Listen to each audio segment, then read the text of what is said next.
All right, so this one here is JD Harmeyer, Sex-Pest. So the gist of this is back in like '07. This is like when the shows run. They have absolutely no human resources.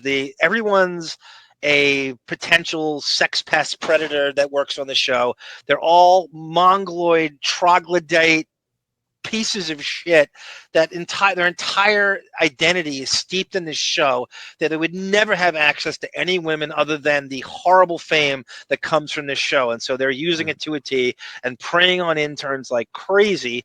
And this is what JD sliding into DMs, and we all know what so this is Scott the engineer's intern outing JD and what he does behind the scenes. Time for MySpace. Well, I don't know. Are you trolling on MySpace? Looking for chick? You're fighting with Scott's intern? No, what happened? It's not like it's not like a fight. It's like a play fight or whatever. It's stupid. I want to make a statement about JD.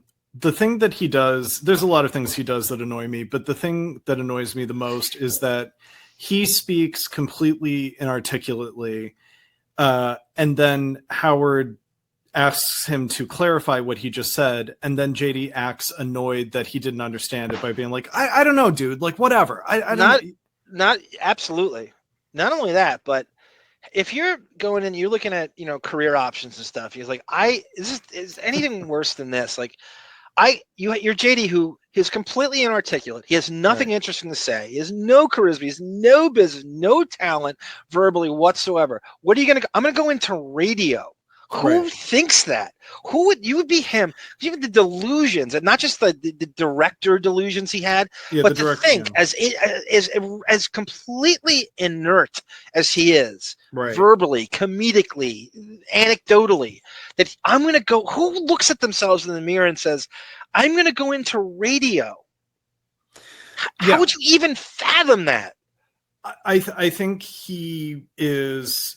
As inarticulate as he is, I also think he is a raging narcissist as well. Oh, he's got that delusions of certainly. You think that he doesn't have any narcissism because he seems so not sad sack like. Jason Kaplan said that exactly what you said about him. Oh, okay, yeah. So that he has like an inner narcissism about an entitlement. Narcissism doesn't immediately guarantee charisma or being articulate, and so I think that from his perspective, it's like radio. Why not? It could be a stepping stone to directing, where I need to communicate with actors and cinematographers and editor. That's 10 times as delusional as going into broadcast. That's another great point. I mean, it's everybody's third choice or fourth. It's like when people go and they become school teachers, like, oh, I wanted to do this, but I became a teacher. Like, oh, great, that's just what I want. A dispassionate, teacher. That was their third choice, and you think, you're jaded by it, and that's what radio is. Everybody in radio wanted to be something else. Yes, JD DM Monique apparently, and you want. I'm driving you home.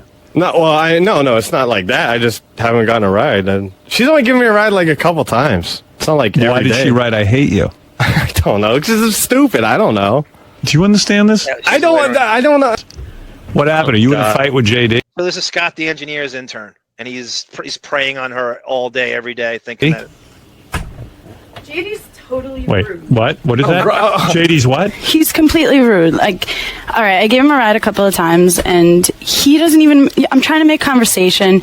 Nothing. I can't get anything out of him. All he's doing is sitting there saying, "Oh, I would say something, but I'm just not going to go there." And it's probably something perverted, and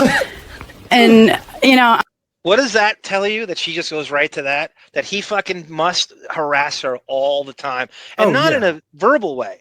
Because now schmuck, nebbish pieces of shit like him can use the internet to DM and all their thoughts, or they could pile them on. And that's one of the worst things about the internet. Is people like JD thrive. In trying to communicate.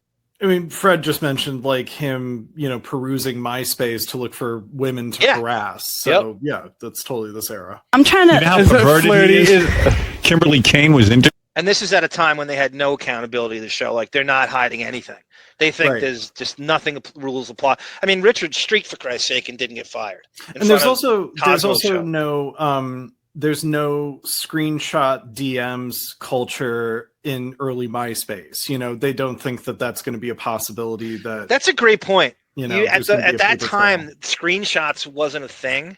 Right. That's true. That's exactly right. That was a newer. Yeah, JD, the Full Sail Predator, says Chubby. Totally. It's good. You know how Is that perverted flirty? he is? Kimberly Kane was interviewed, and she says she has Jesus phone Christ. sex with a guy in New York. Of course, she's talking about JD. She goes, I'm in porno, and this guy's so weird. He tells me to do shit over the phone I've never even heard of. Wow. What the hell are you up to? He told me that sexually he's wild. Oh, that's great conversation in the car. Yeah. I tried everything to make What, are you conversation hitting about on her? something else. Could you imagine what she's holding back with him? Yeah. You know how fast you would get fired in picture any workplace besides this. If this came out that you were how fast you would fucking you'd be on your ass.